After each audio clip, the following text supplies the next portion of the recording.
Reels वाली बहू। प्रज्ञा को रील्स बनाने का बड़ा ही क्रेज है और वो दिन भर रील्स बनाती रहती है। खाते पीते घूमते फिरते घर में कॉलेज में रील्स बनाने के कारण प्रज्ञा पूरे कॉलेज में हाईलाइटेड है।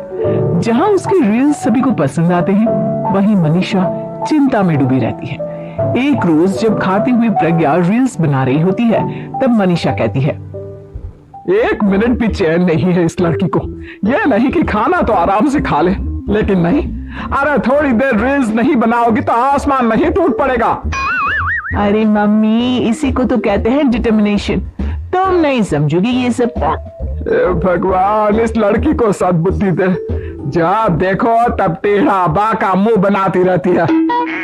मनीषा की बात का प्रज्ञा पर जरा भी असर नहीं होता और वो खाते खाते रील्स बनाती रहती है। दिन बीतने लगते हैं और देखते देखते प्रज्ञा का कॉलेज भी खत्म हो जाता है। आए दिन कोई ना कोई मनीषा को प्रज्ञा की शादी करवाने का सुझाव दे जाता है। सब ठीक ही कहते हैं, प्रज्ञा की शादी कर देनी चाहिए। अपने घर के काम काज में व्यस्त हो जाएगी तो खुद ही ये रील्स और नाच गाना बंद हो जाएगा।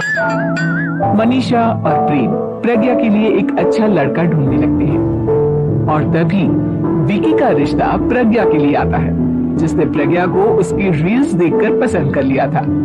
अगले दिन विकी अपने माता पिता के साथ प्रज्ञा के घर पहुंच जाता है और प्रज्ञा साड़ी पहने हाथों में चाय की ट्रे लिए उनके सामने आती है।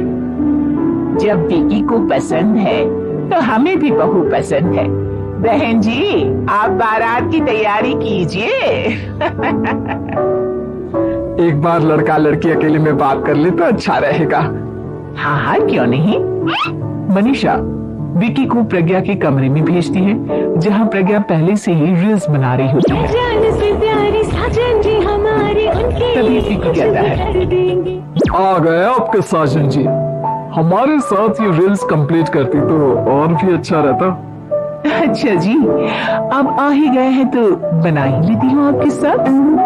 दोनों मिलकर रील्स बनाते हैं। जब भी मीट और तुरंत पोस्ट भी कर देते हैं। फिर विकी कहता है, जब आप साड़ी में चाय लेकर आई तब मुझे लगा कि कहीं मैं गलत घर में तो नहीं आ गया। अब सही है।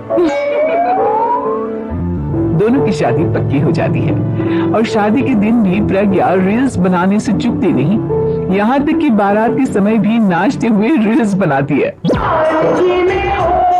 सभी लोग प्रज्ञा की तारीफ के पुल बांध देते हैं और प्रज्ञा नाचती गाती अपने ससुराल चली जाती है। सब कुछ अच्छा चल रहा होता है। प्रज्ञा यहाँ भी दिन भर हर चीज की रील्स बनाती रहती है। लेकिन कुछ दिनों के बाद जब सुनीता कहती है, बहू, ये रील्स के साथ साथ कुछ काम भी कर लिया करो। वैसे तुझे और क्या क्या बनाना आता है? मम्मी जी, वैसे तो सब कहते हैं कि मैं सब कुछ अच्छा बनाती हूँ, लेकिन मुझे लगता है कि मैं मैगी अच्छा बना लेती हूँ। हाँ, कॉफी भी अच्छा बना लेती हूँ और मुंह तो सबसे अच्छा बना लेती हूँ। है? अच्छा अच्छा। सुनीता अपना माथा पकड़ लेती है और कहती है, बहू, कुछ खाना बनाना भी सीख लेती। मम्मी जी, मैं लंबी प्लानिंग कर रही हूँ। जल्दी ही मैं इतनी फेमस हो जाऊंगी कि मुझे पैसे मिलने लगेंगे। हम दोनों सास बहू राज करेंगे, राज लाकर काम करेंगे और लोगों की तो लाइन लगेगी हमसे मिलने के लिए। तेरा दिमाग खराब हो गया है क्या बहू? हंसी मजाक तक ठीक है, लेकिन इस तरह घर नहीं चलते। जितना जल्दी हो इस घर के तौर तरीकों को सीख लो। प्रज्ञा मुंह घुमाकर चली जाती है और तुरंत उसी वक्त एक रील बनाती है। एक सुनीता का गुस्सा 7वें आसमान पर चला जाता है और विकी के घर आती ही सुनीता उसे सब कुछ बताती है। विकी भी अब प्रज्ञा की इन हरकतों से परेशान हो जाता है। तुम टेंशन मत लो मम्मा, मैं देख लूंगा। विकी कमरे में जाता है तो देखता है कि प्रज्ञा रील्स बना रही है। विकी बड़े ही प्यार से प्रज्ञा से कहता है, प्रज्ञा, इन सब के लिए मैं तुम्हें मना नहीं कर रहा हूँ, लेकिन फिर भी हर वक्त तो ये अच्छा नहीं लगता ना। समझने की कोशिश करो, मुझे भी तुम्हारा थोड़ा वक्त चाहिए। मैं जब ऑफिस से आता हूँ तुम मुझे समय देने की जगह इसी में लगे रहते। तुम ज्यादा ही सोच रहे हो। तुम भी मेरे साथ रील्स बनाओ ना, तुम्हें भी बहुत अच्छा लगेगा। तुम्हें इज्जत से कोई बात समझ में नहीं आती क्या? दिमाग खराब हो गया है तुम्हारा इस चकाचौंध से। अगर तुमने अपना रवैया नहीं बदला तो मैं तुमसे दूर चला जाऊंगा। तुम ही रिश्ता लेकर आए थे, मुझे लड़कों की कमी नहीं थी और ना आज है। विकी दरवाजा पटक कर चला जाता है। धीरे धीरे विकी प्रज्ञा से दूर होता जाता है। एक रोज मनीषा प्रज्ञा के ससुराल उससे मिलने जाती है। तब सुनीता उससे कहती है, बहन जी अब आई हैं तो कुछ दिन यहाँ रहकर जाइएगा, आप ही का घर है। हाँ मम्मी, बहुत दिन हो गए तुम्हारे साथ एक भी रील नहीं बनाई मैंने। प्रज्ञा तुरंत अपने फोन में रील्स ऑन कर लेती है। ये सब मुझसे नहीं होगा। तेरा ये भूत अभी तक नहीं उतरा क्या? बहन जी आप कुछ कहती नहीं क्या इसे? जब आप ही कुछ नहीं कर पाई तो मैं कर ही क्या सकती हूँ, सास तो वैसे ही बदनाम है। शाम को घर की लाइट चली जाती है और मनीषा प्रज्ञा से कहती है, मेरे घुटनों में बहुत दर्द हो रहा है, तू लाइट का कुछ इंतजाम करना बेटा। अच्छा कैंडल जला देती हूँ मम्मा। प्रज्ञा गाते हुए कैंडल जलाती है और खिड़की के पर्दे के पास रख देती है। मनीषा जिसे बहुत दर्द हो रहा है वो सो जाती है और प्रज्ञा हमेशा की तरह अपनी रील्स में लग जाती है। उधर कैंडल की वजह से पर्दा आग पकड़ लेता है और मनीषा के कमरे में आग लग जाती है। बचाओ, कोई है, बचाओ।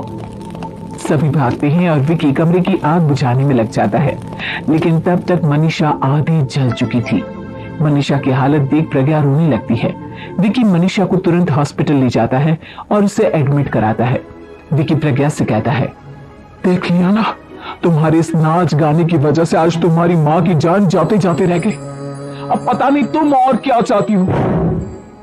उधर डॉक्टर कहते हैं, इनकी हालत बहुत नाजुक है, आधे से ज्यादा जल चुकी है। प्रज्ञा रोती हुई मंदिर में जाती है और भगवान के आगे जाकर कहती है, भगवान मेरी माँ को ठीक कर दो, मैं कसम खाती हूँ हाथ से ये रील्स बनाना छोड़ दूंगी, बस मुझे मेरी माँ वापस मिल जाए। 2 दिन बीत जाते हैं और मनीषा खतरे से बाहर आ जाती है। पेशेंट अब ठीक है, आप लोग उनसे मिल सकते हैं। सब कोई मनीषा से मिलता है और प्रज्ञा सबके सामने अपना फोन तोड़ देती है। मुझे माफ कर दो मम्मा, मैंने तुम लोगों की बातों को नजरअंदाज किया। बेटा कोई भी चीज जरूरत से ज्यादा खराब है। मैंने तुम्हें रील्स बनाने से कभी मना नहीं किया, लेकिन हर वक्त एक ही चीज तो सही नहीं है। मैं समझ गई हूँ मम्मा, आई एम सॉरी। प्रज्ञा उस दिन से रील्स बनाना छोड़ देती है और पूरी तरह से अपने घर में लग जाती है।